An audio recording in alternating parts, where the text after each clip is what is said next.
Welcome to my YouTube channel. അപ്പൊ ഇന്ന് നമുക്ക് വെറൈറ്റി ആയിട്ട് ചിക്കൻ ചുക്ക ഉണ്ടാക്കിയാലോ. അപ്പൊ ആദ്യം നമ്മള് കുറച്ച് ചിക്കൻ എടുത്തിട്ട് കുറച്ച് തൈരും കുറച്ച് ഉപ്പും കുറച്ച് മഞ്ഞൾപ്പൊടി മുഴിച്ച് ഇളക്കി വെക്കാം. അങ്ങനെ നമ്മള് ചിക്കനൊക്കെ ഇളക്കി വെച്ചിട്ട് ചിക്കനൊക്കെ നല്ലോണം ഇളക്കിയിട്ട് ഇനി നമുക്കൊരു 3 ഉള്ളി നീളത്തിൽ അരിയാം.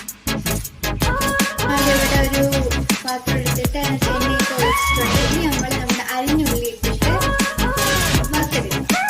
നമ്മളെടുത്ത് 3 സവാള നീളത്തിൽ അരിഞ്ഞാണ്ട് ഇതേപോലെ ഗോൾഡൻ കളർ വരെ നമ്മൾ വേവിച്ചെടുക്കും. നമ്മളിവിടെ വെളുത്തുള്ളി ഇഞ്ചി ഒക്കെ വാടുന്ന വരെ നമ്മളിപ്പോൾ ഇളക്കി വെച്ചിട്ടുണ്ട്. കുറച്ച് മുളകും മല്ലിപ്പൊടി ഗരം മസാലപ്പൊടി എല്ലാം ഇട്ട് നമ്മൾ ഇങ്ങനെയായിട്ട് ഇളക്കി വെച്ചിട്ടുണ്ട്. കുറച്ച് തക്കാളി ഇട്ടിട്ട് നല്ലോണം മിക്സ് ചെയ്തെടുക്കും. നേരത്തെ മാഗ്നേറ്റ് ചെയ്തെടുത്ത ചിക്കൻ നാണ്ടിപ്പായി ഇവിടെ ഇട്ട് നമുക്കൊന്ന് മിക്സ് ചെയ്തെടുക്കല്ലേ. നമ്മളെല്ലാം മിക്സ് ചെയ്ത് നമ്മളവിടെ ഇവിടെ ചിക്കൻ ചുക്ക റെഡി ആയിരിക്കുകയാണ്.